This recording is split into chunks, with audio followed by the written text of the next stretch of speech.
afternoon, whenever you're listening to this, welcome to the internet's most sophisticated wrestling podcast, discussing the weekly aspects of it all, right here on The Bald Monkeys Wrestling Podcast.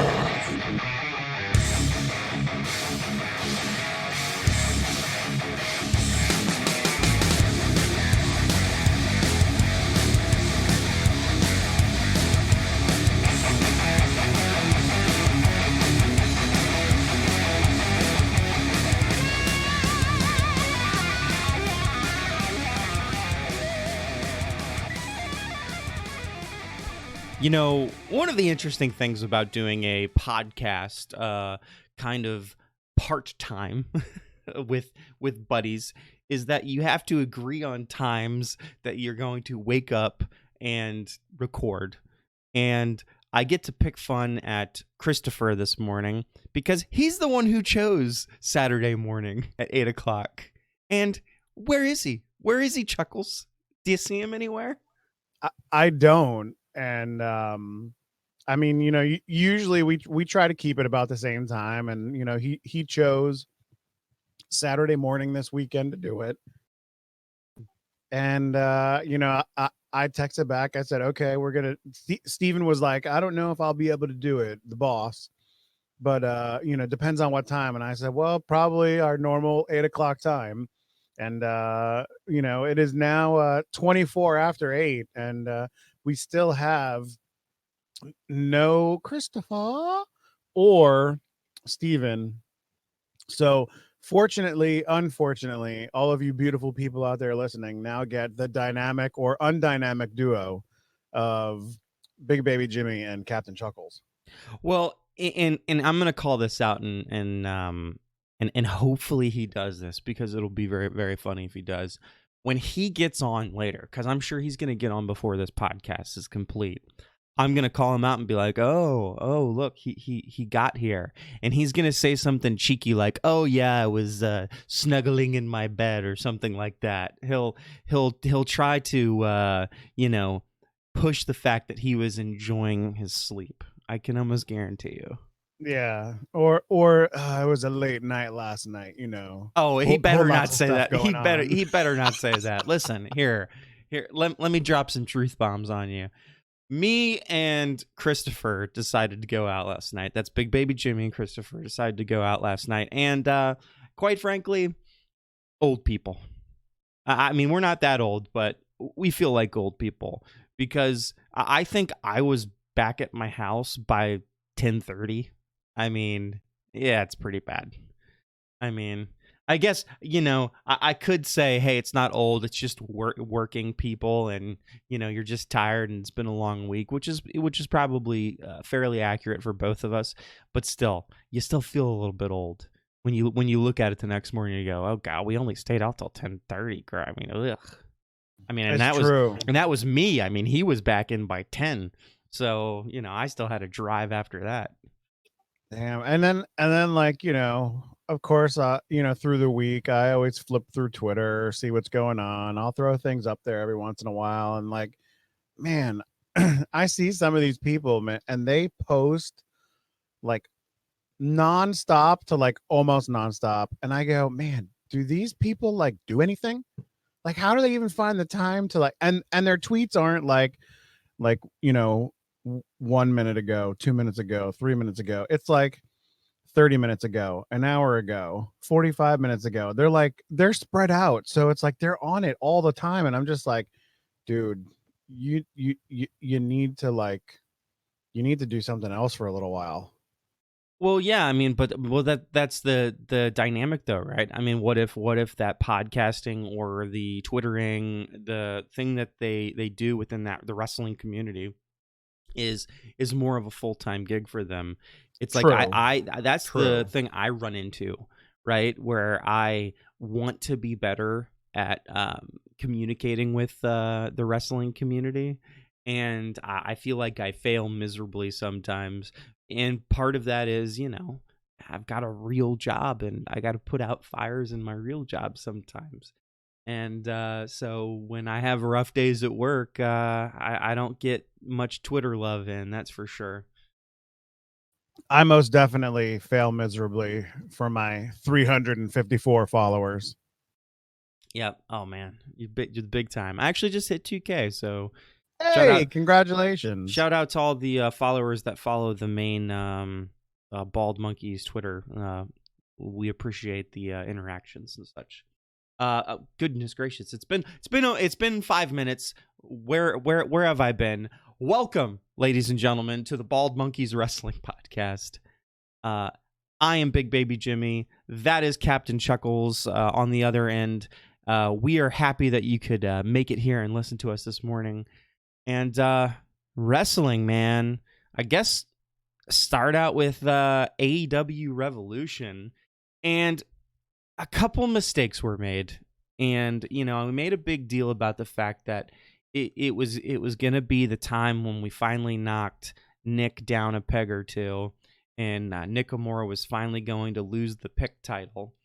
And I was trying to reach out to make sure that this was a fair thing because we forgot to ask, Creamy Kramer and Nakamura to send us picks.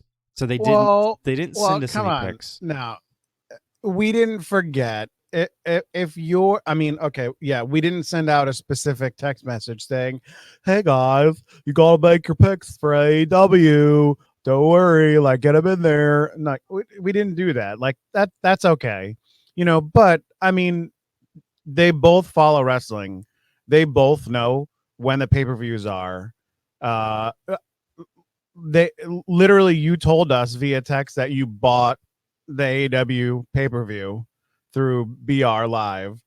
Like they knew that there was a pay-per-view coming. There's no reason for either one of them to come up with some sad excuse about why they didn't put their picks in. And I even reached out. I even sent a message out to them. Listen, people, I even sent a message out to them, or specifically Nick, and said, "Hey, I want to know what your final pick count would be. Like, I want to know, just because I want to know whether or not, hypothetically, I would have toppled you." And he came back and he said, "Oh, well, then it's 0. Well, okay. If that's how you want to do it, then that's how you want to do it. He got 0. New pick champions, Big Baby Jimmy and Christopher. Yes. Congratulations. This week it was a Jimmy and Chris both had 6 correct matches. Steven had 5 correct matches. And my lowly self had 3. For a while there, when I was watching, I wasn't watching it live. I forget why. Oh, because well, whatever. I wasn't watching it live, but I was reading about what was going on, and for a second there, I was like, man, I could go over, but I knew at least one of the matches I picked was going to go my way, so I would have at least had one win. Yeah, absolutely. Well, let's pump the brakes for a second because we have joining us finally, Christopher. I just like to sleep. I can't help it. Like for some reason, I'm just getting really comfy and I just I stay in bed. Dude, we all do, man. We all Yeah. do, but I don't mean to. I don't mean to, but I'm late to the party. I apologize. I'm here. Ladies yeah, and you gentlemen, do. ladies and gentlemen, we know you're laying in bed and you're just like, oh man, screw those guys. ladies and gentlemen, if you're playing the home game and you listen to what I said not a few minutes ago, you would know that I am in fact the winner, and I called pretty much exactly what Christopher was going to say. He said something about laying down in his bed being comfy. I literally just called that. And the funny thing is, he has to listen back to the podcast to hear it. So, joy. Yeah. Well, but yes, congratulations. You win. You win nothing. I also told them how old we are, by the way. Yes, we are old men. We don't go out late anymore. The early in even did me in, and I just sleep in as well. So, but hey, what are you gonna do? Well, hey, congratulations, champion. Congratulations, pick champion. I hate you guys. Six, right, man. Six Yeah. right. Even when getting the complete title storyline wrong with the Cody match and the Jericho match, I still managed to tie for 6. Yeah, you got the two of the most important storylines wrong. I Yeah, did, but I got but all the he other did ones get the right. he did get the 2 matches that I think everyone else picked the same, and he picked different though. Yeah. Yeah, well, there was that one match in particular that I got wrong that was I think clearly the best match of the night, which was Hangman Page and Kenny Omega getting the win over the Young Bucks. What I really enjoyed about that match is that when we kind of fantasy booked it as we were talking about it, you know, Chris kind of booked it one way, we kind of booked it another way, and they almost booked it a third way that was even better in the story. Like it was a phenomenal match. That storytelling at the end when Paige is on the apron and puts the belt down for a second and you're like, is he gonna do it? Is he gonna clothesline Omega? And then he doesn't, and he just kind of, oh, come on, no. Like the camera work there was great, the storytelling was great. Kudos to AEW. I think that's the best thing they've done so far. Combination of storytelling, production work, all the things we complain about, all just came together perfectly in that moment. Yeah, because that camera shot where it shows his face for a second and he looks wild-eyed. Yeah, I mean, that's production all day long, drink. And that's good production, which we don't say about AEW very often. But, hey. Other than that, I think there was lots of good matches. I think, you had Dark Order versus SCU, which I think was, an okay match. It was an average match. Nothing too special, but it also was like the buy-in match or whatever. I Well, thought that's more the story also, right? Because sure. that's the wrestling in that doesn't need to be amazing. It needs to be the continuation of who is the Exalted One and the story between Christopher Daniels, and obviously that was really entertaining to see Cole Cabana. Like I was really floored by how fun he was. Oh, he's Cole Cabana. He's boom boom Cabana. He's made Did you out of see how fun. he finished him? That finishing move that was awesome. He Yeah, dropped the guy on the turnbuckle and then jumped over him and used his feet to pin him. I mean, that was amazing. he's fun. And if at this point, with all the tweets going on with the Dark Order, man, if the Exalted One is not Matt Hardy, I mean, especially after the tweet they either put out this morning or yesterday, where the first initials, the first letters of every line literally spelled out Matt Hardy. I mean, wow, that's a huge. I don't even know. It's crazy. They're definitely trolling up a storm. That's for sure. Exactly. And it's one of the few trolls because they've done a few trolls in AEW's history where I think they try to lead you in one direction and then they swerve. But this is one where I don't know that swerving is the necessary move. It's more like,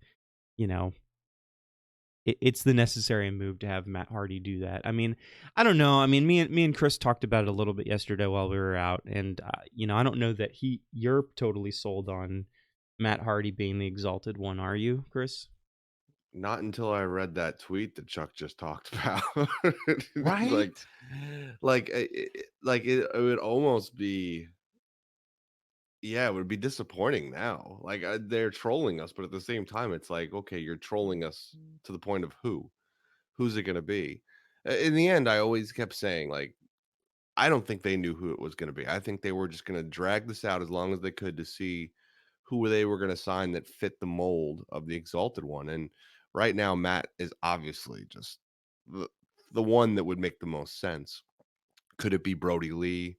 Could it be Archer? Could it be some other some other guy that they're not, talking about that they might have signed or get close to signing? It could be anybody at this point. But if you're going to tweet something out that literally spells Matt Hardy and it not be Matt Hardy, then you better have somebody good in your pocket, man, because people are going to be very annoyed if it's not Matt Hardy.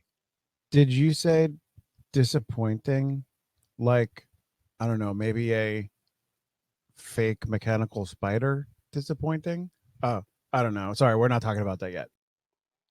Let's just not discuss spiders and fake mechanical spider. I mean, I don't know. Yes, but disappointing. Yeah.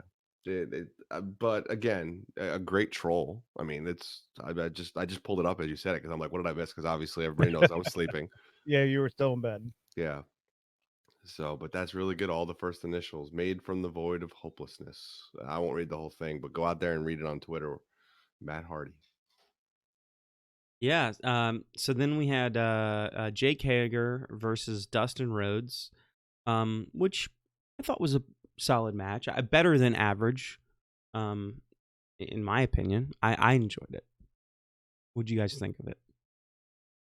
It was good. It was nice to see because I think this was actually Hager's first like legitimate actual match, correct? Yes, that is correct. Yeah, it was good to see him in the ring again. I thought it wasn't a spectacular match. They both did a really solid job kind of continuing that whole part of, the elite versus the inner circle storyline there. Yeah. What about you, Christopher? What'd you think of the match? Sorry, saying goodbye to my kid as she goes to practice. So I'm gonna say that it was clunky as far as two bigger guys, but I expected that from each of them. They don't have a lot of rhythm to their wrestling. It's very hard hitting, but I think again, good storytelling, and I don't like his finishing move. I I don't like the choke out. I don't think I don't think it looks right. Like I know it's a good legitimate Yeah, it's move. legit. It's legit. Yeah, it's a legit move. But let's be honest, legit moves don't necessarily mean like they look good in professional wrestling. You know, most moves that look good in professional wrestling are moves that don't really do anything to you. Stone Cold Stunner really doesn't do anything to you, but it looks really good, right? Because the way you take it. Is it because it's like a standing choke? Like, would it be different? Like if it was like a ground move, and he got him into a choke down there? I don't know. I think it's just that it's a choke in general because how many I mean, the sleeper hold in itself was only done by Ted DiBiase as a finishing move. I mean, there's how many guys were able to turn a sleeper hold or some type of choke hold into a finishing move that looked legitimate? It was always hard. So I don't even know that laying down wouldn't be any good. I think it's just the fact that we're talking about choking a guy out versus an arm bar, a leg bar, an ankle bar, some kind of finisher that's submission holds that a guy could tap out because of the excruciating pain. The No, Superman punch. I just well no, it's for me the thing with the choke and the angle of the choke is it's just not very good for television. It's not good for the person watching the match. Even at think of it as like theater, right? And you're almost wanting to because you're telling a story within that fight, you're wanting that choke to not be something where you're closing off the person who's taking the choke because you can't see them react to it because you're like kind of pulling them in and having them kind of face you or whatever. And then all of a sudden it's just over. Like you want to have that other person be open to the crowd or to the camera so that people can see that person reacting to that choke. And I think that's the biggest downside of that. That's a good point because if you think about him over QT Marshall on AEW this week on Dynamite, like you couldn't see QT Marshall's face, you couldn't see him reacting. The ref almost called the match, and it seemed like QT wasn't even completely out yet or pretending to be out yet. Yeah. So it's hard to even time that in the ref's point of view. So yeah, they need to do something with it. It's not there yet. Yeah. But then it's followed by Darby Allin versus Sammy Guevara, which was, if we're actually going by the actual match, by like the bell was a very short match. But man, was that match like it didn't start for a while, and whoa, was that thing off the rails for a while. It was only 5 minutes. I think it was the shortest match of the entire night. I was like, man, that's interesting. And then when I watched it, I was like, I thought the same thing. It was like a rocket took off at one point, and it was just boom from that point on. That Rocket's name was Darby Allin. That dude came flying through the ropes in the corner there, and it just, yeah, it was nonstop until the bell finally rang. Oh my He gosh! did it But again this week on Dynamite, man. Like the guy is like incredible. Like, he's a bump machine. He got elbowed in the face this week. Like I'm he's nuts. the bump He that looked really rough was when he dove through the ropes and his legs caught the rope and it Yeah. stopped his momentum and he just slammed on the ground. Like He he just didn't didn't make even it. make it. And, kudos to them for just, they didn't slow down. They just kept going. To your point, Chris, the best thing you can do when you mess up something is just keep going full speed. Yep. Just Don't keep let rolling with it. And not only just keep rolling with it, but you need to just call it out and just say, yes, it was a screw up. Yes, he didn't get it all. Don't try to pretend like he got a piece. That's the thing that WWE does that drives me insane. It was a grazing hit, like Jeff Hardy on Jinder Mahal. There was a grazing hit, but dude, you wouldn't even touch him. And again, just say that. Just say you missed. Just say you botched and move on. Move on to the Yeah. next thing. And AEW's done a really good job of that in the last week because there's been a couple times I've been tweeting about it that I'm like, look, they're calling it out. They're calling out their mess ups and they're just moving on to the next step. And it's great. That was like I watched the SmackDown this morning, and they had that terrible tag team match of uh Rose and Deville versus Carmella and Dana Brooke, and Dana Brooke goes up to drop kick somebody, and she like barely even drop kicked. I think it was Sonya Deville's hand. It was terrible, and the angle that they had it from, you could see that she barely even touched her.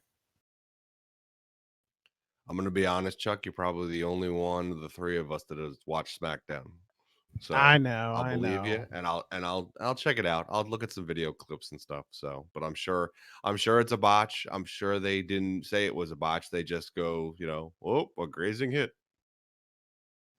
I Crazy. only really watched it to see what happened with the NWO in the beginning and the Firefly Funhouse, but we could talk about SmackDown later. And then my favorite spot in that match was definitely Guevara though. So I've got mad props for Allen, but oh my goodness gracious, when Allen's on the table and Guevara goes through him, like, oh my goodness gracious, that spot was wild.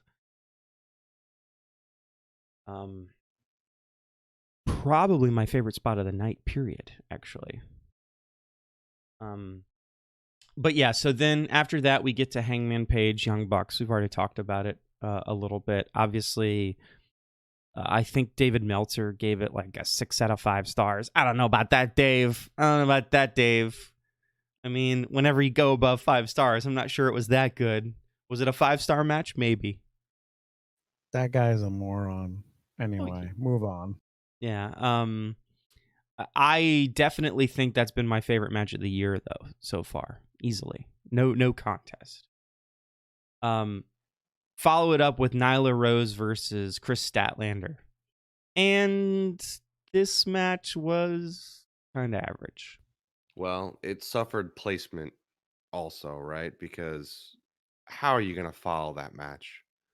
How like anybody who followed that match was in trouble. So I don't fault them. I think they did okay. I think it wasn't great. I think if you look at the rest of the card, it was obviously the least entertaining match of the night. I think Statlander and Rose just couldn't quite find a good rhythm. There was a botch in there. I like that she did the finisher off the tie corner. I mean, that was at least like, okay, it's not going to be just your regular finisher. It had to be something huge. So, I mean, it was fine. Wasn't great. Wasn't terrible. But again, I think it just suffered from placement, and that's tough. who are you going to have follow that match? And unfortunately, they were low men or low women on the totem pole. Well, yeah, because in all these matches, I read through all of them, and it's like 1, 2, 3, 4, 5 of these matches were spectacular. I would say, 2 of them, and then like 3 of them were okay, or yeah, I guess maybe Hager Rhodes. I'll give that one a little bit more credit, but you know, um, but so many of these matches were incredible. So because then you had MJF versus Cody, and golly day, these guys. I mean, the thing I love about Cody matches is the amount of storytelling that's in every single Cody match. And Yeah, he's got a history of it now. Like it's like he might not have the best wrestling match, but I mean, with his brother, he did it. Um, and with MJF, I think those two stand out as number one and number two as the best storytelling. I mean, the lead up to this match obviously had the crowd into it more than anything. I mean, they did a great job building this match. yeah, and it really came down to, kind of what we were talking about when we were doing the picks. It's like, are you willing to play the even longer game and really have Cody lose to put over MJF as that heel like that much more? And oh yeah. Oh yeah, they did it. And that crowd hates MJF. Hates him so much. On top of the fact that, there's been like a bunch of stories out lately where like MJF like flicks off little kids and stuff like that. This is Kudos. I'm right there with you. Kudos. I give it kudos to him. I mean, me and Landry watch WWE stuff. She doesn't really get into the AEW thing. And I was reading about all this stuff on Twitter about MJF and like multiple videos of like him flipping off kids. And I was telling Christy about it. And I was just like, man, I give this guy so many props for literally being his character n- everywhere, no matter where it is, no matter when it is, no matter what he's doing. Man, he is his character 110% of the time. And it's crazy. It is crazy. It is precisely what made me and Tiro enjoy seeing heel Champa at a house show. He was so dedicated. Like, it was at a house show. He was so dedicated to his character that he scared Chris' little girls and just kept scaring them and scaring them and scaring them. It was terrifying for them. Yeah.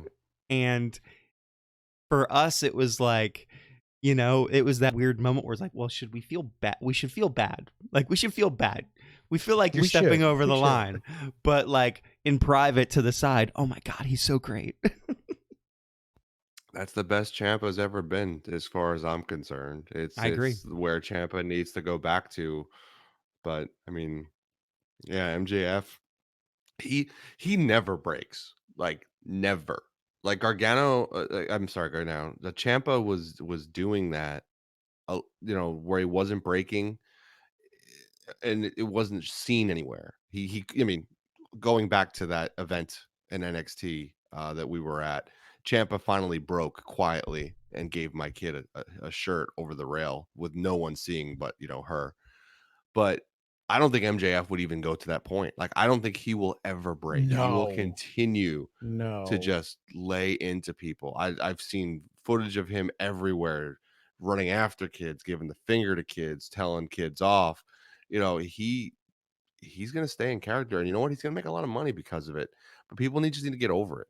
People absolutely need to get over it. Yeah. I dislike the Cody actually responding to the dad who complained about the finger and saying, I'll bring you out for one of these shows next time we're close again. You know what?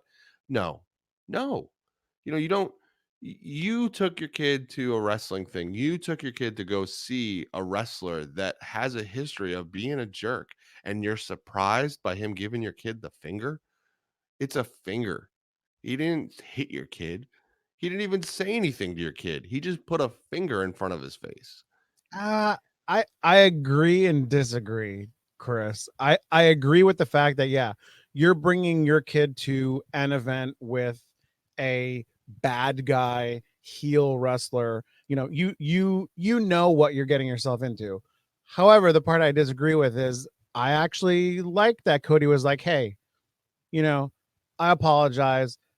This is what this guy is. Hey, I'm gonna it's that whole like that whole everybody just like that like loves like Cody for like what he does, like the stuff that he does before and after Dynamite shows when they're taping and stuff, like all those little things, like it just gets him like more over in the sense of man, he is like being the ultimate good guy against like the ultimate bad guy. It's interesting. That's an interesting argument. I agree with both of you 100%. So I agree with you, Chuck, in that by him doing something like that, it definitely helps his actual character. I think that that's a great point. I agree with Chris in that you can't do that, though, because you set a precedent and then you're just going to have people going, well, I'm going to complain because then I can get in the ring. And I don't know. I mean, we don't need to do that. Yeah, I think that's and Jimmy laid it out. Like Chuck, you make a good point. Storyline is great Yes. with Cody being a good guy, but this situation specifically, I think people are over exaggerating the trauma that the child has gone through or that the fan has gone through. It doesn't have to be a kid. What if every fan just complained? What about the fan that keeps getting beer thrown on him by MJF? There's always one, and sometimes it might be a plant, sure, but I mean, there's got to be times where it's not. What if a fan gets his sign ripped in half by MGF? Does that mean he's going to get free tickets to the next show? I mean, like, you're going to a wrestling event. You want to be part of the show? You're part of the show now. You're in. And that was what I kept telling my kid. You're in the show. You're in the show. And you know what you do? You act as you're supposed to act. And they did, or you do when you're there. You shouldn't be rewarded for it. I mean, yeah, sure, they're gonna probably sometimes give you something. My kids got tons of merch from that event, tons of stuff, which was very cool for them. But if they didn't get that stuff, you know what the coolest thing they got out of it? They got to go in the back and they got to meet Adam Cole. They got to meet Velveteen Dream. They got to meet Rhea Ripley. They got to meet Keith Lee. Those are the things that they're gonna remember forever, not the things that they were given.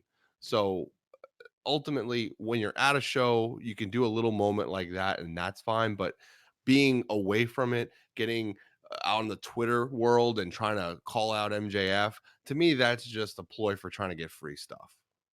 Yeah, it's the people that aren't directly associated with it that are the most annoying. Like I just saw something this morning where some TV station on the sports part of the news, they talked about him like flipping off the kid in the sports on the sports desk of the news. I'm like, dude, no. All of you people that are not directly associated with this, you have no right to even bring it up and be like, oh my god, can you believe that this happened? Like, get out of here with that shit. Yeah, and I think, it's interesting because we talk about that event at the NXT house show and like all the stuff that they gave you and then us going backstage and all that stuff. And it's like, part of me says they didn't need to do a single bit of that, a single bit of it.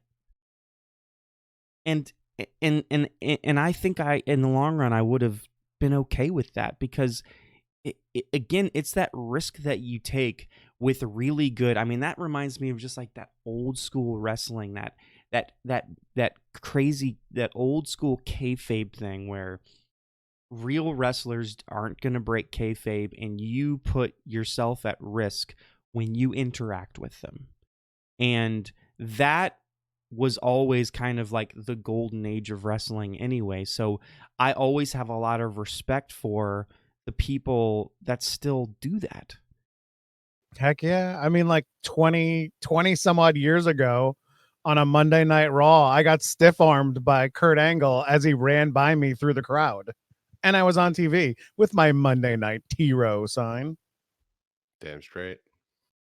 Yeah, so it was I think it's great, and that always goes back to where I've had rants where it's like, listen, it doesn't matter if you have offensive wrestlers because it's wrestling.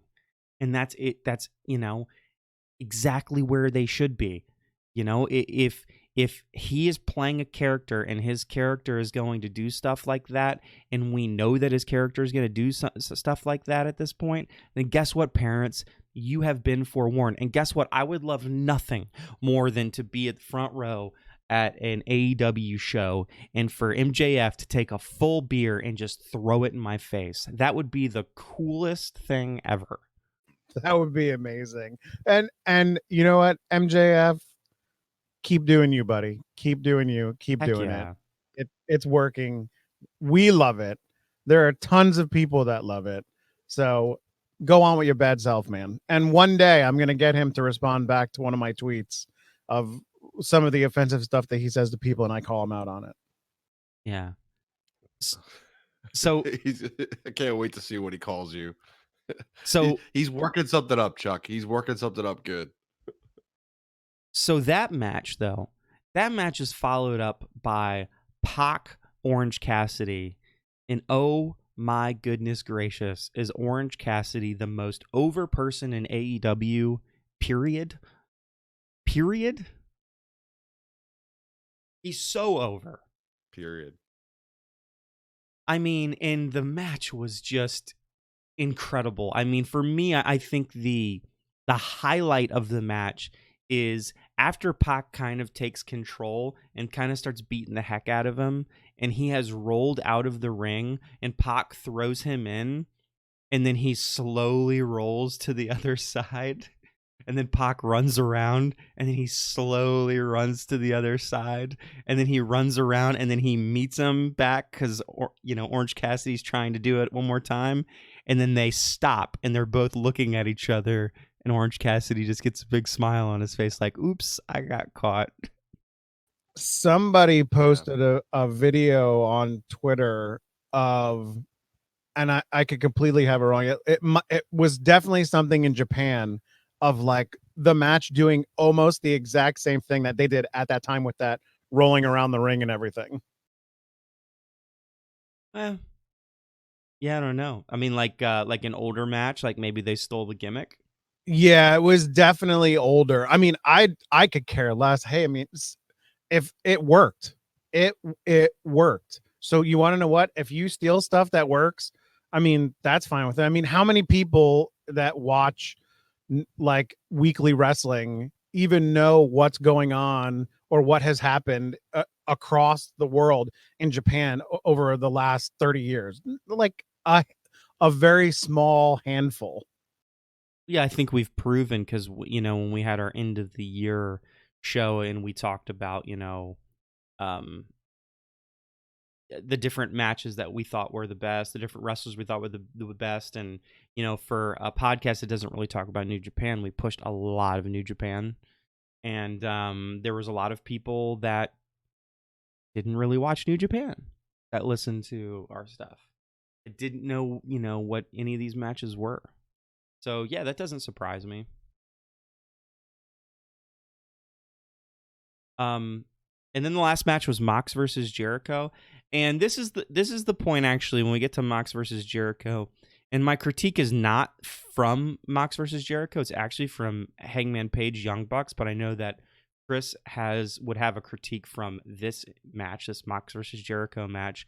And it's one of the major things to be critical in this pay-per-view about is if refs aren't going to DQ people in matches, then why not have a no DQ stipulation? And I think it goes for both matches because both, two of the best matches of the night, this Mox versus Jericho match and the Hangman Page, Kenny versus the Young Bucks match, had a couple glaring moments where it's like, yeah, that's a DQ. Like, the match is over. He hit him with a freaking, like, the the big stanchion thing that holds like the barrier for like the VIP booth or whatever. Like that, that was the moment where I was like, all right, come on. Like it's cool that they're fighting the crowd. It's cool that they're letting them fight a little bit. Obviously, don't DQ him because of the title match, but when he hits him with a large object, as big of an object as that was, I was like, all right, you got to do something. You know, to your point, like make it a no DQ match. Like ring the bell and then have somebody come out and say, nope, this is not going to be over. We're you know, this is now a no DQ match. Or before the match starts, say, you know, this is under, you know, no disqualification rules. But the way they did it from the rest of the, but it's that beginning part that just it bugged me. It bugged me It, because we complain about it a lot when they don't follow that at other shows, no matter who it is. NXT, AEW, WWE, Ring of Honor, NWA, whoever it is. If you don't follow the realism of he just got hit with a foreign object that's not in the rules, you need to call that out somehow. And they just didn't. So it just bugged me. it just adds to my disdain for the AEW reffing. Like it's just another notch in their belt of, man, I really hate you guys sometimes. Yeah, for me, I would say it's just all reffing too. I mean, it's just like, just don't. If you pay attention to refs, you're gonna see it all the time. You see so many silly things. Like, I go to NXT this week, and one of my favorite things is the very end of the Dakota Kai Tegan Knox match. And so, the ending of that match is, Gonzalez pinning Tegan Knox to the side of the cage or whatever, and letting Dakota Kai kind of escape out or whatever. And you've got a ref standing right next to Gonzalez. And this, it seems so flippin' ridiculous to me. Like, he's sitting there and he's pointing really hard at Gonzalez, just yelling at her real good. And then Dakota Kai hits the floor and it's like, oh, squirrel, and then he's like, oh, ring the bell. She wins. It's like, okay, refs, like, why are you even there? Why are you even there at this point? but wait a second. There was an amazing moment there where Knox was almost getting out of the ring and Gonzalez like held the door shut, but the ref was in between Gonzalez and the so door. Good. And the ref was like, "Oh, I'm getting crushed!" Like that was amazing. Go back and watch that. If anybody didn't see that moment, I have to go get that and I'll tweet it out because that was the highlight for me of that match. I was like all over that moment when we were watching it. Actually, I was like, oh my god, look at the ref. That's great. That's so great. But at the end of the match, there, when Gonzalez has the ref, when Gonzalez has her pinned against it, do you almost give it a pass of the referee not doing anything because it is a steel cage match? Well, no, I mean, I get it. Like, there's no DQ, so what she's doing is fine, and that's not my problem. My problem is you have this visual thing of a ref sitting there yelling at Gonzalez about getting away, and it's like, dude, it's no DQ. Shut the hell up. Like, anybody's allowed to be out there and do whatever the heck they want. Why are you freaking out about it? I mean, am I incorrect about that? I just think it's so. I'll That's what defend it a refs little do. bit. I think it's the storytelling of she wasn't supposed to be able to get involved in the match. That's what this was supposed to be. But this was supposed to be the end of their feud because it was going to be in a cage. There'd be no interference. They could finish it, and it was the storytelling of even though you think that she won't get involved, she was still able to get involved. Yeah. So that's how I defend that. The match was good. Yeah, it was good. Yeah. It's always good. Those two have chemistry. Those two Yeah. are great, and they found a real creative way to end that match, which I've never seen that before. Have you guys ever seen somebody trapped against the door while another person escapes the cage. I mean, The that's something I've never seen. the Punjabi prison match is the closest thing. With Holding them through yeah, the which is a similar-ish type of ending, but actually that pinning of the door, no, is really good. And I remember actually when I was watching it with Sarah and Chaz, I was saying like, oh, I like got excited. I'm like, I really like the way that this match ended. But then I went back and I'm like, I hate this ref. I was like, I hate this ref that's out here. I just hated that. Like, I just didn't like the squirrel moment. I just didn't like the whole, he's so angry, he's so angry, so angry. Oh, here comes Dakota Kai. Oh, ring the bell, ring the bell. Like, okay, you know, I don't know, let the other ref do it, you know, just let that ref just remain there and stay angry. I don't know if that would have made it better or not. That was our squirrel moment, though. Brought to you by the Bald Monkeys Wrestling Podcast. And let's end Revolution real quick. Revolution, boys, I thought was an incredible pay-per-view overall. Yeah, top to bottom, great pay-per-view. I think people are still talking about it, and I think people will talk about it as probably the best pay-per-view of the year right now. It's going to be tough to top. They did a great job. Has it all had came any together. competition? I mean, come on. No, not at the moment. I mean, the NXT takeovers are always great. Portland was good. But as a whole, just the storytelling that led up to the pay-per-view and the pay-per-view itself, ending a lot of stories or even continuing a lot of stories, they did a really good job. I can't deny that, and I think they've probably gained a lot of fans because of it. Well, the blinded WWE suits would say, "Oh, well, WrestleMania is going to be great." I don't know about that. We'll have to get there and see. You know what I want to see at WrestleMania? I want to see the Iron Sheik come out and just like elbow drop the coronavirus. That's a match. I don't think it works like that. It's interesting fantasy booking. So see, but the problem is that for WWE to create a wrestler named COVID-19, I think is against everything that they do, because they like to do real wrestlers. They don't like to do really weird fake gimmicks anymore. So if you want to see COVID-19, watch NWA Power. They would make a wrestler like that. Okay, man, we're pushing an hour already. So we've got some time to sit here and talk about the rest of these shows, and quite frankly, I think the show most worth talking about initially for me is AEW, which had a lot of very interesting things.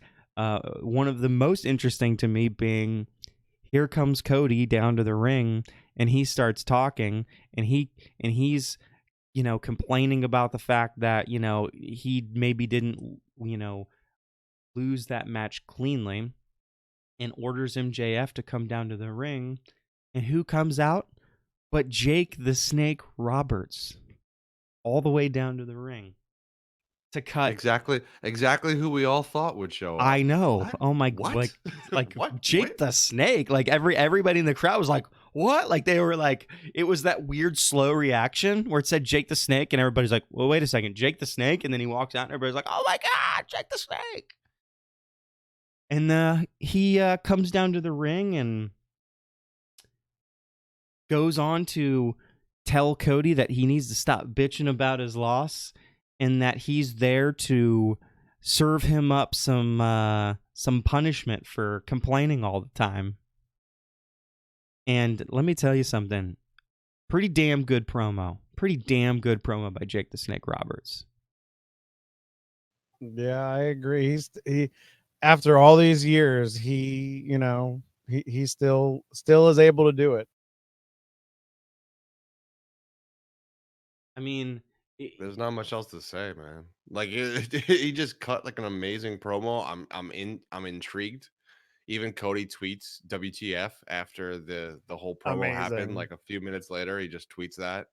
I mean, it was great. there's really his not much more to say because I'm just excited to see what's next. his back turn, mic flip over his shoulder. I was like, damn, that was good. Well, so suddenly in AEW, we have the what we're going to guesstimate, and me and Chris talked about this a little bit last night, as to the official signing or possible signing of 4 different individuals within AEW. So there are some people that we absolutely know have signed.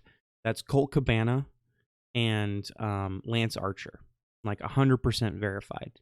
And what were we saying? We were thinking, Lance Archer. We're thinking most likely is going to be put into that Moxley storyline. Yeah, there's a scenario that makes sense where you got to get Jericho off the air for a little bit just because he's got to do a little bit of touring. He could still do, appearances and stuff, but what's the easiest way to get Jericho off the air? And maybe it's Archer comes and just demolishes Jericho, almost to the point where it's like, wait a second, he feuds with Mox in other, in other wrestling, what is it, in New Japan, but he's going to come and he's going to actually help him, and he's going to help him by destroying Jericho when he's getting his ass kicked, and then that's going to lead to the Inner Circle focusing on Archer, and then it kind of pulls Mox away from the Inner Circle for a little bit to allow some other guys to go into the title picture while Archer's feuding with the Inner Circle while Jericho's away. Yeah. Colt Cabana's already doing his, own thing with SCU at the moment. We already talked about the probable and seems like very freaking 100% likely that we have Matt Hardy signed to AEW, possibly as being the Exalted One. It's looking like that's 100% the thing. But then we have this person that Jake the Snake Roberts is talking about. This dark side that's coming to show Cody, give him the punishment that he deserves. And we think it's Brody Lee. And we think that makes sense, right? Yeah, it seems to be that here's the thing. I'm trying to find, there's a tweet out there that kind of describes this all. I'm not going to take credit for it myself, but it's a situation where he keeps calling him Caesar. And there's something to do with it where it goes to, they're going to be in Rochester on April, I think it's like April the 18th or something. And Brody Lee is from Rochester. And like there's a certain day that that day in Rochester relates to Caesar. I will pull the tweet up and I will tweet it out to everybody, but it all lines up where if they are doing what they have been doing in AEW, which is impressive, is they do their homework and they build these amazing storylines out of, actual facts to lead you to who it actually is. And then when it's that person, it's like, oh, it all adds up instead of it just being like, oh, it's a mechanical spider. Like it's a situation where they do their homework and they make it interesting, and it leads to something where you go, yes, those dots connect. That's interesting. Thank you AEW for doing extra work to make it interesting for me. Absolutely. And yeah, I mean, so that's 4 signings there. And then there was a 5th one that me and you discussed a little bit yesterday. Now, I'm not going to go out on a limb and say that this is absolutely happening. So if you're listening to this podcast, don't take this as like this is absolutely happening, but we were discussing, what's happening with your boys, the Revival.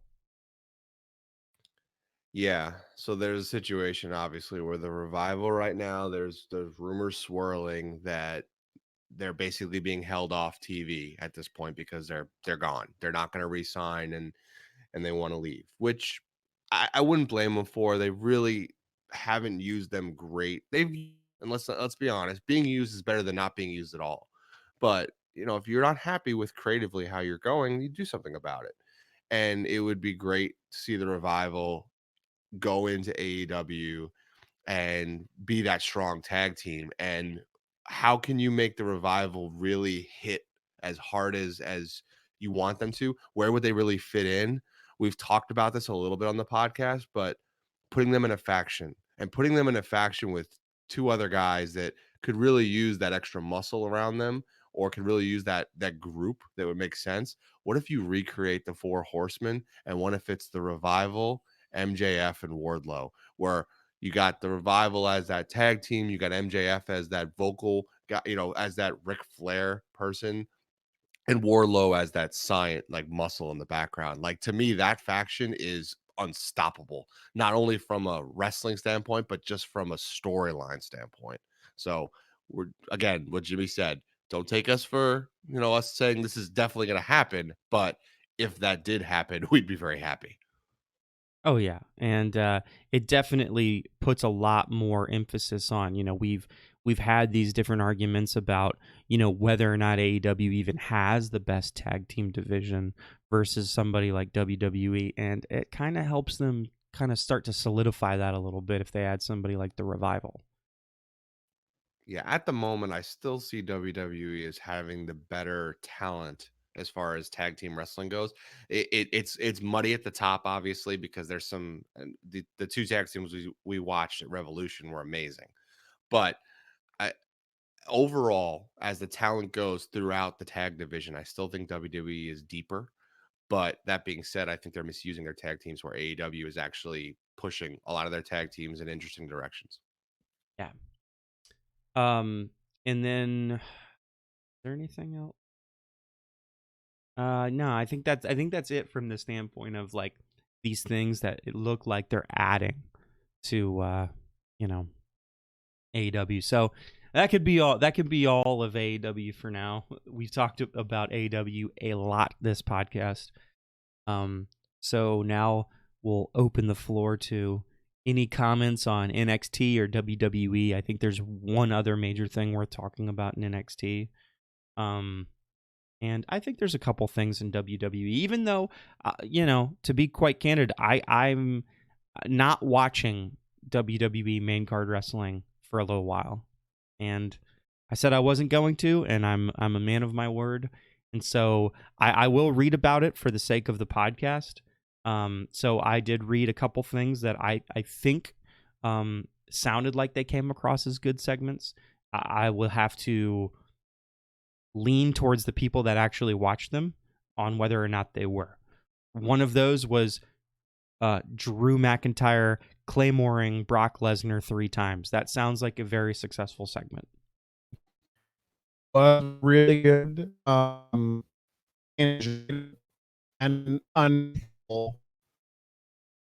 He's got one of those AEW mics today, huh? Robot Chuck. Yep, I am Chuck. I am Chuckles. Well, I'll jump in. So, really, I give Brock Lesnar so much crap, episode after episode, year after year. But Brock Lesnar, to me, is honestly the best worker this year that I've seen so far. He is putting over so many great storylines, and honestly, he did a great job taking 3 claymores. He did a great job telling McIntyre to go get the dang belt. He's laying on the ground at one point, and the footage is everywhere. He's laying on the ground after taking the claymores, the 3rd claymore, and he tells McIntyre, go get the belt, because he was so amped up from giving the claymores that he forgot to go hold the title over Brock Lesnar. But Lesnar is so good at telling that story that he was so committed to it that he was like, go get the belt. And it looked great. They did a great job. I think if that's not the headliner for WrestleMania, they're doing something wrong. So just ultimately love that spot. Yeah, sorry. I did borrow a mic from AEW there for a second. I don't know what the hell was going on. Yeah, that was exactly what I was gonna say. I mean, it was so good live, and then I saw the videos. we okay, so this is the point of the podcast where we start asking for money to be sent to us because we got to get Chuck a new mic, the AEW mic that he received after, since AEW's figured everything out, we actually bought it on eBay from AEW, and now Chuck's using it, and that's why we're having issues. So we apologize, but if you'd like to donate to the Captain Chuckles Needs a Mic Fund, you could reach out to us on the podcast, reach out to us on Twitter. We'll let you know how to Venmo or PayPal us money. So thank you. You want to try again, Chuckles? I don't know if he wants to try again. Okay. I think he's afraid to do it. How about this? Does this one work? It's good for the moment. Oh Christ. Yeah, we'll try for third time here. Yeah, I was like, man, this is so good live, and then I saw the video of Brock going, get the belt, and I was like, oh man, it like took away a little bit of it, and then I was like, no, I'm like, man, Brock is just even though you hate him sometimes, he is 100% professional, and it's awesome. So the other segment that I read about that I think sounds like it probably went over pretty well is Randy Orton RKOing Beth Phoenix. Great. Randy Orton is the number one heel in the wrestling industry over the last 25 years. Whenever he's a heel, he's perfect. He's absolutely perfect. When he's allowed to be that Randy Orton heel, when he's allowed to be a legend killer, when he's allowed to punt people in the head, when he's allowed to RKO women, he's amazing. And he's amazing on the mic, and he knows how to get the crowd into it. He knows when not to speak. He knows when to speak. He knows exactly what to mouth. You know, that's the thing too. Even his little idiosyncrasies where he's like mouthing words to Beth Phoenix, and the timing of it was great. And we all knew it was coming. I mean, ultimately, everyone said it. If this doesn't end with an RKO to Beth Phoenix, why are we here? So it worked out perfectly. But I think people need to give Randy Orton the credit that he's due, that he really is the heel that you need to be in wrestling. Like, I love Champ as a heel. I love MJF as a heel. I love Baron Corbin as a heel. And I think people will argue with me on all those guys. But if you argue with me that Randy Orton isn't a good heel, I'm just not going to speak to you because you don't know wrestling. Because that guy is wrestling heel.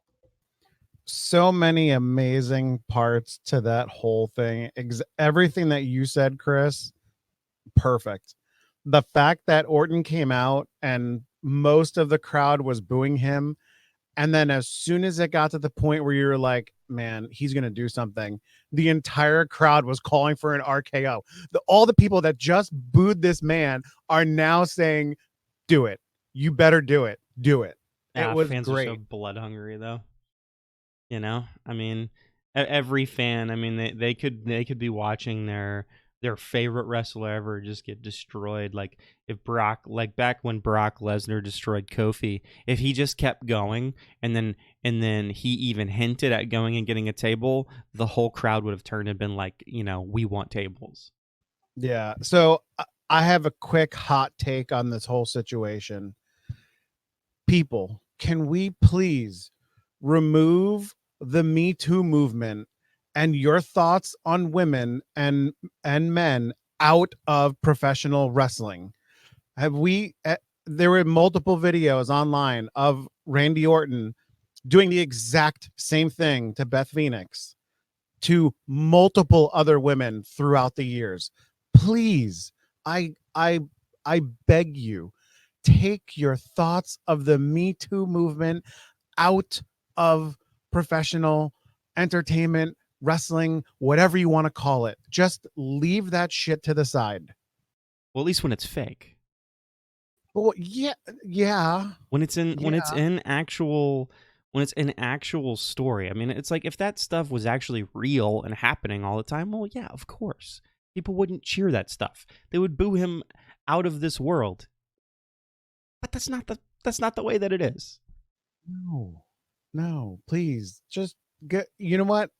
If that's the way you think, if you think that Randy Orton doing that to Beth Phoenix, who's a mom and a female and a commentator, is the worst thing in the world, please stop watching wrestling. So that was Chuck showing us his rage. the rage. Anything else worth knowing about on Raw other than maybe, Street Profits win the titles, which I think I want to call out the Mysterio Carrillo over Andrade and Garza match. It was a really entertaining match, which we come to expect from all four of those guys. I really want to believe, and this is probably me just hoping, but I really want to believe this is leading us to the Latino World Order or some faction with the four of these guys. Like, just even the promo that Mysterio cut where he was like, how this story is going to end is how we'll say it. Like, just there's little layers in there that I'm like, man, they're building towards it. They're doing it. It's gonna happen. These guys are gonna be a faction. And I would die if they could be so good as the four. I think it would be perfect. I think they need a mouthpiece and a manager, and I think it would be great for wrestling. So entertaining match, and I hope it's leading towards what we all are wanting. yeah, big shout out to the boss for, he's been pushing that Latino World Order for a while now. About as long as we've been doing the podcast, he's been talking about it in some shape or form. Not necessarily these people, but just the Latino World Order in general. So if that's all of Raw, I think there's only one other thing worth talking about in NXT, and it was that Roderick Strong Velveteen Dream match, and how, I mean, I don't know how everybody else reacted, but I had childish glee when when Dream threw Roderick Strong out to have Strong win the match, and then locked himself in with Adam Cole in the ring. Great. Was It was so great. happy.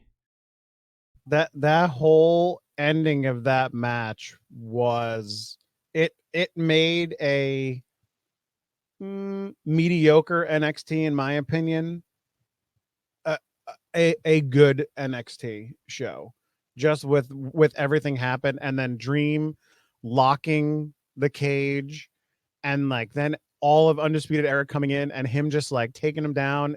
It was fantastic. I am excited to have Velveteen Dream back in the title picture, in any title picture. And I think the match that he could have with Adam Cole, would be spectacular. Whose match won't be spectacular with Adam Cole? Name the Um, last match of Adam Cole that wasn't a good match. oh, I don't know. I mean, Yeah. I'm assuming the answer is that doesn't exist or something like that. But I guarantee you, Does not I'm exist. guarantee you there's a match out there. There's a wrestler bad enough that it could drag down Adam Cole. We just are smart enough not to put Adam Cole in those situations.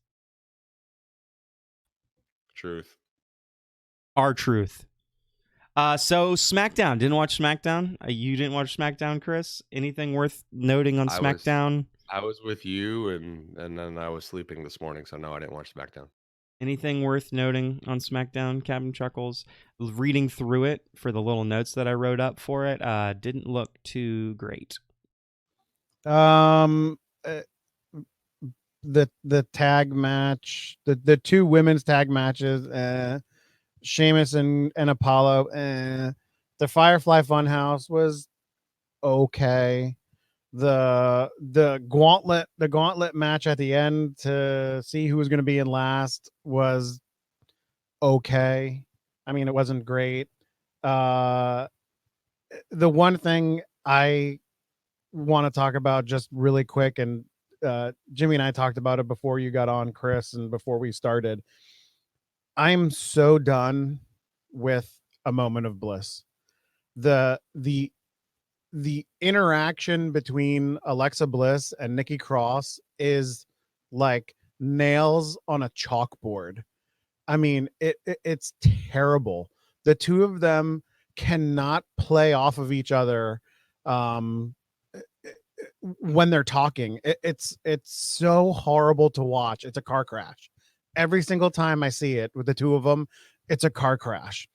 Just get rid of Nikki Cross out of it and just leave Alexa in there to do it if you want to do it. The NWO, great, yay, you're in the Hall of Fame, woohoo! But like, there was no point to that. It was just, it was stupid. Get rid of a moment of bliss. Done. I didn't see it, but I do know from the last time they did it. Yeah, it's a little bit rough. They're not. I would say in particular, Nikki Cross is not good at that style of promo, so it does not suit her as well. And then you're having Alexa Bliss trying to play off of somebody who doesn't work well in that type of promo, and it's once somebody falters, it's hard to carry them through it. Okay, hot take vote here. What's worse, a moment of bliss with Alexa Bliss and Nikki Cross, or anytime Britt Baker tries to get on the mic when they bring her with the announcers? Britt Baker. Britt Baker. I'm gonna say Alexa Bliss, Nikki Cross. Ooh, it's really tough, but Britt Baker. I have to say Britt Baker, because she just gets on there and it's like, dude, why are you even here? What are you even doing? You make no sense. Well, here's the thing. It's a good idea. What they're trying to do is a good idea, right? Like if she could perform Agreed. and if she could deliver, I would love it. But she can't deliver. She fumbles. She's awkward. She leaves these moments of words that make no sense. And she's just like, they need her out there with someone else. Like Shivani's got to carry her. That's why they're a funny couple, is because Shivani's actually carrying her to make sense, because right now she makes no sense when she's on the mic. She can't even get her headset on half the time, and when she's out there talking, she doesn't even know how to promote herself because she stole Bailey's role model gimmick. I have so many issues with Britt Baker, so many issues, so many. But I like what they're trying to do with her. I just don't think she's necessarily the right person or ready to do it. No, I don't think she can pull it off. And exactly what you said of Tony Schiavone carrying her. No. It's more like Tony Schiavone is dragging her through the mud, over a bed of nails, through a fire pit, and like trying to get to the end game of this. And you know what? Don't like Schiavone. No, we don't I know like Schiavone. That's exactly what I was going to say. And I hate Tony Schiavone, but you want to know what, Tony Schiavone? Good for you for trying to like just like bull in a china shop through that whole thing every time she comes out with you guys. I don't know. The way I look at it, I compare.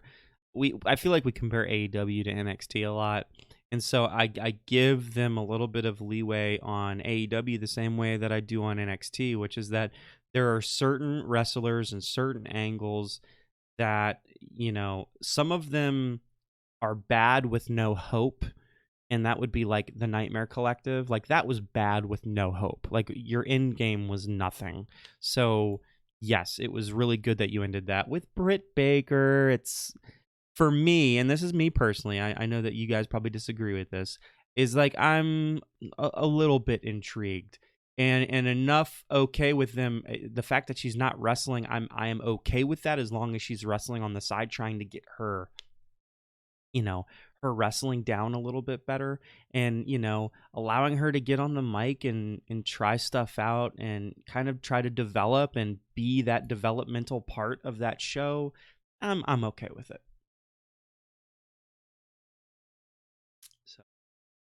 So, we do have to pick a pay-per-view though, boys. I totally forgot that this pay-per-view is this weekend, by the way. They haven't promoted it very much. I think they forgot there was a pay-per-view this weekend too, because they didn't do a very good job setting up matches until the last minute. Yeah, somebody tweeted out like, has Elimination Chamber been the worst promoted like pay-per-view WWE has had for a while? But I feel like on this podcast we have said that about at least 2 other like WWE pay-per-views from last year. Oh, there was one last year that was really bad. I can't even remember which one it was though. But there was one that was probably even worse, and that was because going into it, like They had like almost 2 like matches. the 2 days right? before or something, it was like 2 matches set in stone.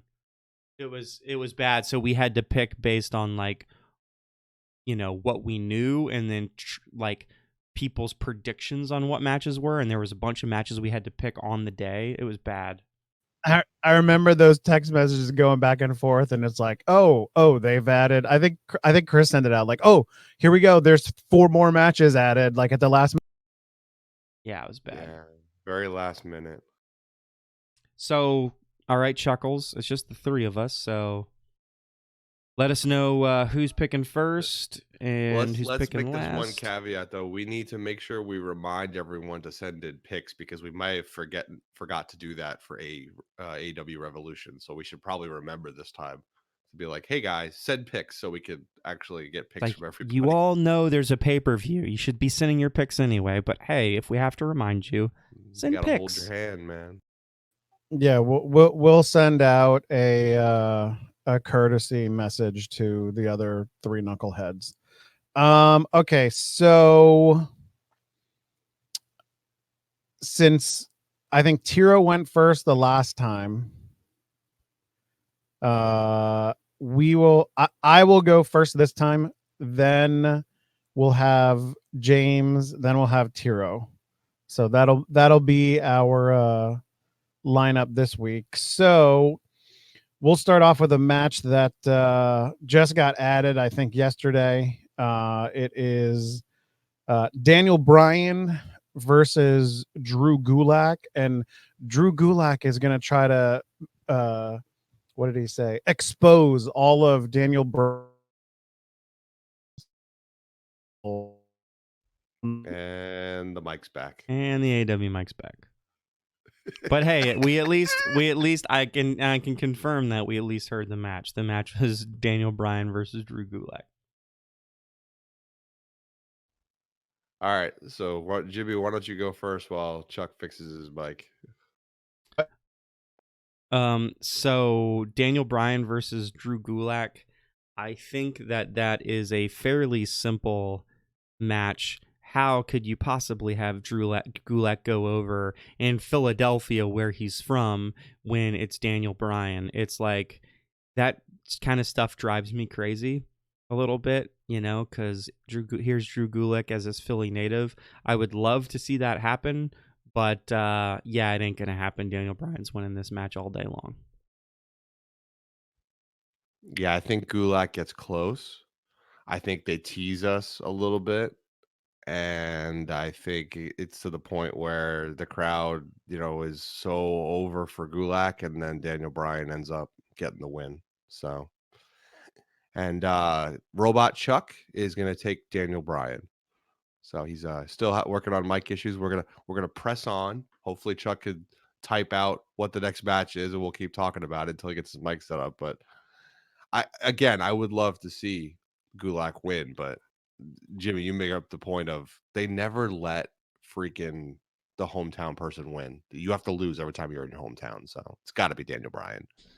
And hopefully us saying that means it'll be the other way. Okay, well, we'll Hey, see. We'll see if I'm back right now. You're good. Give it to us. Okay, well, I also go with Daniel Bryan on this match for all the reasons that you guys just said. Next match is for the United States title. We have the champion Andrade again versus Dimples McGee, Humberto Carrillo. I have to go Andrade. I don't think they're going to take it off of him. I mean, I think this is like the 3rd time or 4th time we've seen them, maybe 5th or 6th, who knows. But yeah, Andrade is going to take this one. It'll be an interesting match. I don't think Zelina Vega is really going to get involved in it, but it would be interesting to see if there is any other outside interference. But I'm going Andrade. You know, for the stuff that we were talking about, I kind of hate this match. You know, for the idea of the Latino world order, I kind of hate this match. And I also just, you know what, people, I really hate picking WWE sometimes because, you know, with AEW, it's fun. Like you go for, you know, this is the direction I want the story to go, and whether you get the pick right or wrong, you know, it tends to be good no matter what. And the same with NXT. But when I pick main card WWE, there's just too many stupid factors that don't need to be stupid factors, but they are stupid factors. So here's a stupid factor for you. Has Andrade really gotten punished enough for, you know, what he did? He held the title while he had broken the wellness policy. And, you know, there's a lot of historical proof that would show that this is the moment where they're going to take the belt off of him for that final on-air punishment of him breaking the wellness policy. So Dimples McGee, as Chuck calls him, is going to win the match. I'm picking Andrade, and I don't care if I'm wrong. I don't want to pick Carrillo. I don't want him to win the match. I want Andrade to keep the title. I don't care about him and his wellness policy getting punished. It's just silly to me. These guys do what they have to do to stay, you know, wrestling for 4 or 5 times a week. They're professional wrestlers. They're actors. Whatever they need to do, as long as it's not ridiculous, is fine by me as far as I'm concerned. So Andrade hopefully wins. Hopefully the Latino World Order forms on Monday Night Raw. Next up is a no disqualification match between Aleister Black and AJ Styles. This match just kind of came up out of nowhere. I think just within the last like week or so. I really I would hope that AJ just wouldn't squash Aleister Black or vice versa. I don't think Black would ever just squash AJ Styles. But I don't want Aleister Black to lose this match just because of where I think they want to bring his character to. Having said that, I, I don't think AJ is going to lose, just because he's AJ Styles, and you know WWE sometimes really doesn't like the newer guys over the older guys. So I am going to pick AJ. So sorry that I'm ahead of you, Chris. I'm gonna steal your thunder a little bit. Ha. Well, on its own, I'm just gonna say I'm gonna pick Aleister Black. But how I think it's gonna go down is this: they're gonna be in the midst of a match. Lights are gonna go out. Aleister Black is not gonna be there, but instead, the Undertaker's gonna be in his place. He's going to hit AJ Styles with a tombstone. Lights are gonna go out again. Lights come back on. Aleister Black is there again. He then takes his foot, lifts up AJ Styles to his feet, then Black masses him, and then finishes the match. Aleister Black wins. Yeah, you stole most of it. I'm gonna modify it slightly. I think lights go out. Undertaker's there. Black's not. Lights go back out. Black standing up to gives him the black mass. I don't think Taker actually hits AJ with anything, but I think it's a misdirection so that Alistair can hit the black mass on AJ and get the win. That being said, it's got to go. What's that? I said it could just be a bell, you know, the It could just be a bell. Yeah, I said maybe it's the gong hitting, but you know, I thought through maybe it's a little more creative, and you kind of nailed it with the lights going out and him just showing up. It's got to end one of two ways. It's got to end with AJ winning, beating down Aleister Black, and Taker comes, you know, in for the save of some way, or Taker costs AJ the match. So You're gonna see one of those two things happen. I like our ideas better than it just being something stupid, which will probably be on Sunday. I like your ideas better than mine too, but I'm gonna stick with AJ. Now we go to the Raw Tag Team titles, the brand new champions, the Street Profits, versus Rollins and Murphy. Uh, Rollins and Murphy trying to get their titles back.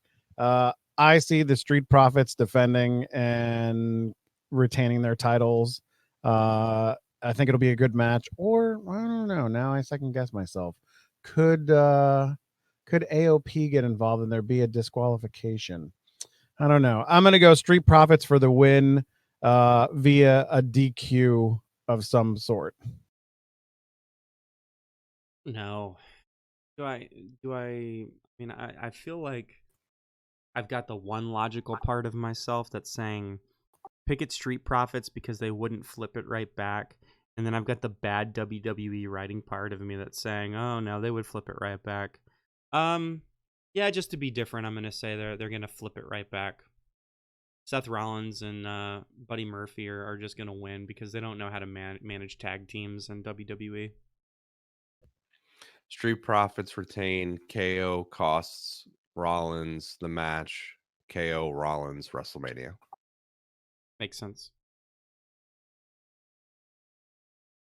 I like that. Okay. Now we'll go to our first of the Elimination Chamber matches. We will hit up the women's chamber match for a shot at the Raw women's title. We have Natalia versus Liv versus Shayna versus Asuka versus Ruby Riott versus Sarah Logan. I don't care about this match. I don't know why. But I am just going to pick Shayna. No explanation. You don't care about the match because it doesn't make any sense. It doesn't. How does it make any sense that Becky Lynch would fight anybody but Shayna Baszler? So it makes this match almost silly. So, you know, what's the point? It is going to be. Basically, all these women they're all Raw women, right? Like I don't. So I thought these pay-per-views were dual branded things. You're not even teasing the thing, right, where it could be somebody else challenging Bailey or something like that. It doesn't make any sense at all. But it's going to be Shayna. Yeah, it should have been 3-3. I think for a shot at either one of the titles, depending on what show you were on. But Christopher, you're up. I don't have much to say. Shayna Baszler. If it's anybody else, I'm confused. If we end up with a triple threat or something at WrestleMania, it's like, why did you build up Shayna Baszler Sounds like a Vince and thing, have her though. bite the back of Becky's neck and build this character? With Becky coming out and then doing the face off on Monday for that one moment, it's got to be Baszler in this match getting the win. They didn't trust Rousey to have his thing, right? What if Shayna wins the match, but what if Becky actually helps her win the match? What if there's a situation where you think Becky's coming in to interfere in this match to make Baszler lose, but all she wants to do is make Baszler win so she gets a piece of her at WrestleMania? So that's the only swerve they can maybe do, which they just did on NXT. So it's kind of like, all right, well, you just kind of did that with the whole Velveteen throwing Roddy out of the thing to get to Adam Cole. Maybe Becky wants a piece of Shayna, so she helps her. Yeah, I don't know. So right now, as to what I've seen on, of course, my favorite place to get matches, Wikipedia, and WWE.com. We only have 2 matches left to choose. But before we go to those 2 matches, I have one question for you guys. What is the main event going to be? Probably the women's elimination chamber, because you probably have a moment with Becky and Shayna at the end. Yeah. Okay. I think that's a fair assumption. I think if they wanted to go what's going to be their most high octane and probably their best match, they would go with the tag elimination match.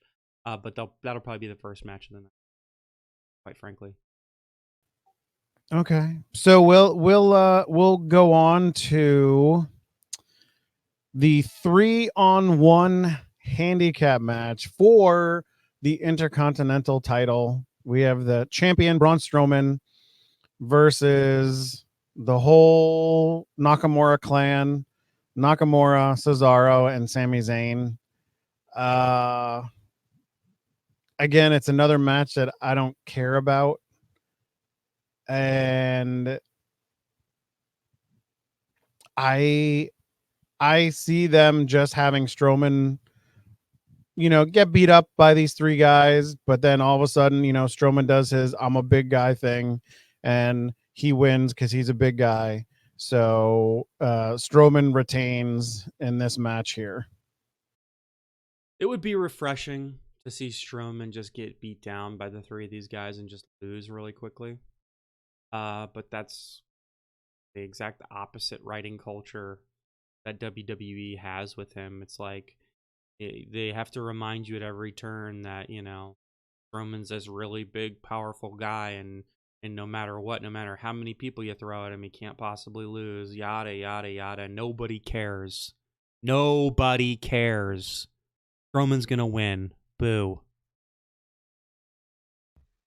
Yeah, as much as it'd be interesting to have three guys sharing one belt, it's Braun Strowman's match to win. Just make him look strong. So Braun Strowman. Three guys sharing one belt. That would be amazing. Okay. That'd be the New Day, wouldn't it? Yeah, true. Yeah, but at least there were two belts there.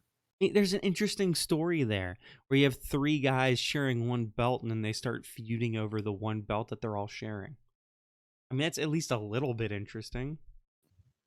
But WWE won't do that. Right. Off topic. I know you guys didn't watch SmackDown, but I loved Cesaro's t-shirt. If you haven't seen it, go check it out.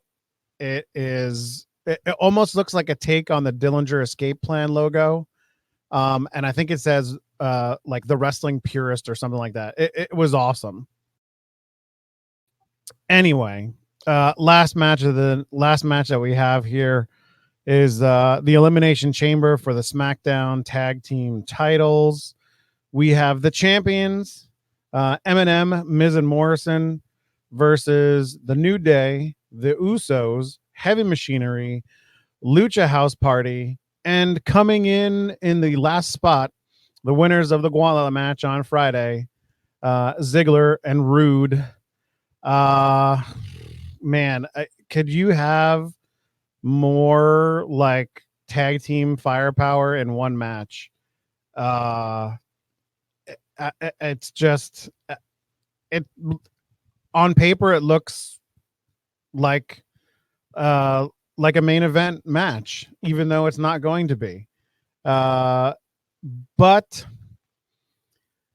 man, I would love to have them put the belts on somebody else, but I don't think it's going to happen. I think Miz and Morrison are going to retain, and it's going to set something up for WrestleMania with them. So I'm going with Miz and Morrison.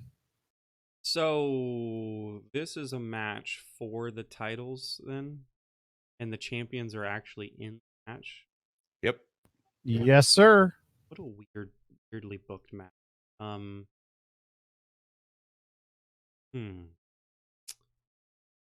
Well, guess I have to look through it through the lens of WrestleMania, and what's the most compelling thing for WrestleMania? I guess would be to not think too much about the writing and be like, oh, we're just going to rinse, repeat everything that we've already done. So have it come down to Miz and Morrison and the New Day at the very end of it and just rehash that one more time. And that's going to be their match at WrestleMania. So Miz and Morrison Yeah, I'm gonna go with the champions retaining. They just got the title. I think this is just a creative way to get the tag teams involved in a fun match. Ultimately, I think we need the Usos back on top, but I think you gotta take a little more time before we get to that point. So I'm gonna go with Miz and Morrison. I'm so unexcited for this pay-per-view. Woo! Agreed. Hopefully it'll prove me wrong. I will watch it. But there's just, on paper it's just, and I don't know what's worse. It's like, is it the fact that I don't think it's that I don't like the booking. It's maybe that I don't like the bookers. I think the bookers take it out of me. It's their fault. And so yeah, I'm not totally off that big down train that we had from last week with WWE. Everything is not okay. You can have like a good episode of Raw. It doesn't mean it's okay. I still got issues with you guys. Stop trying to lie to your fans and almost pretend like like we talk about like the mistakes that AEW make and their ability to then go back and maybe admit that they were wrong about stuff. You could be wise to do the same thing every now and then. And I'm not over that Goldberg Fiend garbage. I'm not over that. Fiend John Cena, who cares? Goldberg Roman Reigns, who cares? You know what? I know a lot of people care. But that being said, you're still not forgiven, WWE. It's going to take a couple weeks for me to not be salty about all this.